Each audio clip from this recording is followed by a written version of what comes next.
जय श्री कृष्णा, राधे राधे भक्तों तुलसी माता को जल देते समय बोलने चाहिए। ये 3 शब्द जिनसे सभी मनोकामनाएं पूरी होती हैं। हम आज के प्रवचन में जानेंगे कि तुलसी माता को जल देते वक्त कौन से शब्द बोलने चाहिए। किसी समय की बात है, भगवान विष्णु विश्राम कर रहे थे, तभी देवी लक्ष्मी वहां आई और भगवान विष्णु से तुलसी माता को जल देने के महत्व के बारे में पूछा। भगवान विष्णु ने उन्हें तुलसी माता को जल देने के महत्व को विस्तार से बताया। तब देवी लक्ष्मी ने कहा, हे स्वामी, आपने मुझे तुलसी माता के महत्व के बारे में बताया, लेकिन अब मैं ये जानना चाहती हूं कि तुलसी माता को जल कैसे देना चाहिए, उनकी सेवा की सबसे श्रेष्ठ विधि क्या है और जल देते समय कौन सा मंत्र बोलना चाहिए। भगवान विष्णु ने उत्तर दिया, प्रिया देवी, जैसा कि मैंने तुम्हें तुलसी माता के महत्व के बारे में बताया, उसी प्रकार तुलसी माता को जल देते समय बोला जाने वाला मंत्र भी बहुत महत्वपूर्ण है। यह मंत्र 3 शब्दों का है, लेकिन इसका प्रभाव अत्यंत शुभ और कल्याणकारी है। जो भी रोज तुलसी माता को जल देते समय इन 3 शब्दों का उच्चारण करेगा, उसके घर में मां लक्ष्मी का वास होगा, उसकी दरिद्रता समाप्त हो जाएगी और उसे अपार धन धान्य की प्राप्ति होगी। मंत्र के महत्व को बताते हुए भगवान विष्णु ने कहा, इस मंत्र का महत्व सुनने से ही मनुष्य के सभी पाप नष्ट हो जाते हैं। उसे हजारों वर्षों तक तुलसी माता को जल देने के पुण्य का फल मिलता है। फिर भगवान विष्णु ने देवी लक्ष्मी को एक कथा सुनाई। उन्होंने कहा, दक्षिण दिशा में यम नगरी नामक एक नगर था, जहां रमेश नामक एक ब्राह्मण रहता था। वह अत्यंत पापी और गलत कामों में लिप्त व्यक्ति था। जन्म से ब्राह्मण होते हुए भी वह धार्मिक कार्यों से दूर रहता था। न वह पूजा करता, न ध्यान, ना जप और ना ही किसी का सत्कार करता। वह मदिरापान और मांसाहार भी करता था और हमेशा अनैतिक कार्यों में व्यस्त रहता था। और वह ब्राह्मण दिन में खेत में काम करके पत्ते बेचकर अपनी जीविका चलाता था और रात में वेश्याओं के पास जाता था। इस प्रकार उसने अनेक वर्षों तक अपना जीवन इसी पापपूर्ण तरीके से बिताया।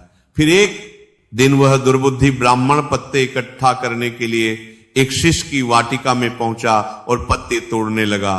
तभी एक काले सर्प ने, जो काल के रूप में वहां उपस्थित था, उसे काट लिया।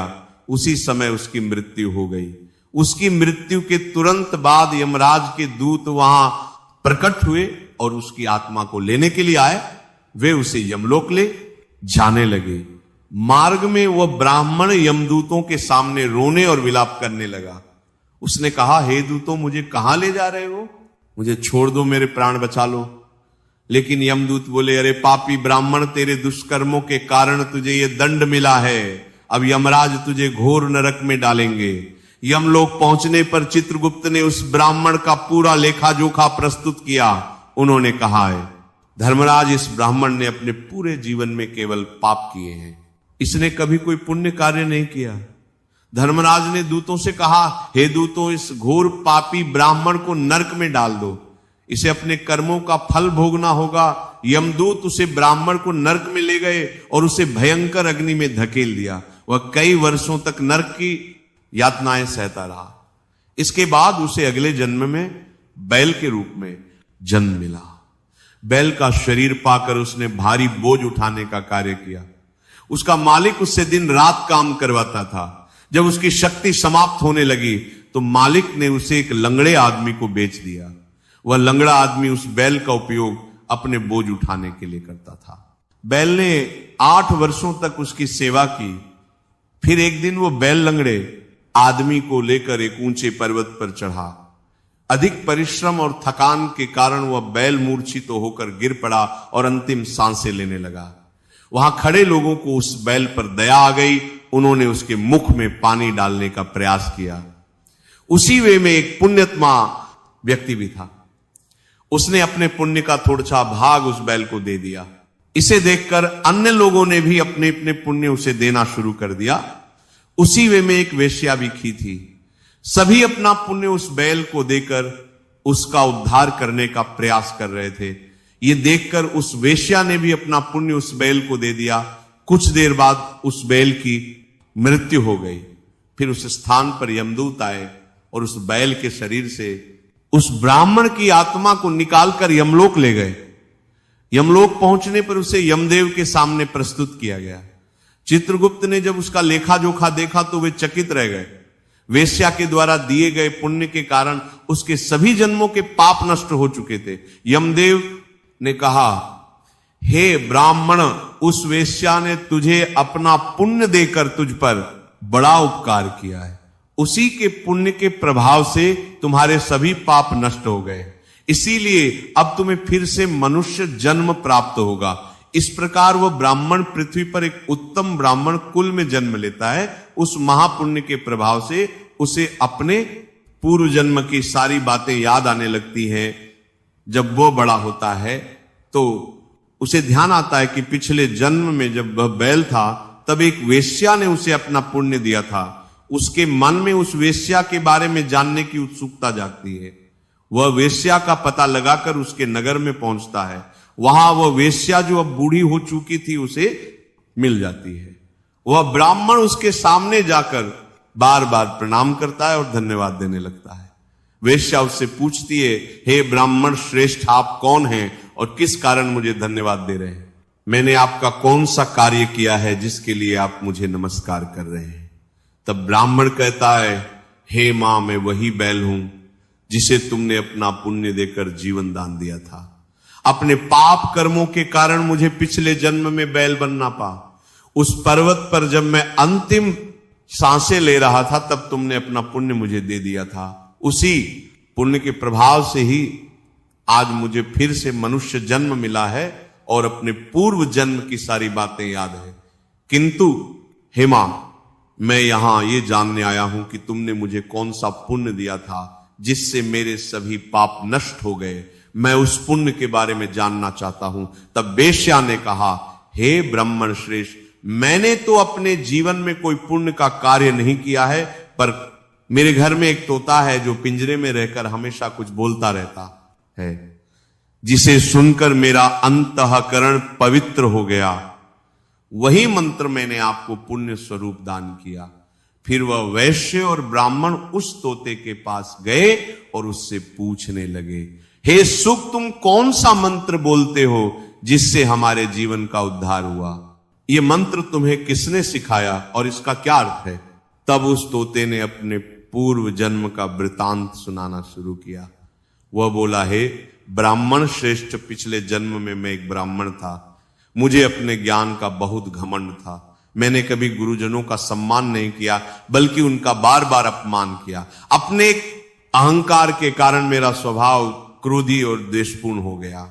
मैं सभी को तुच्छ समझने लगा और विद्वानों का भी अपमान करता था।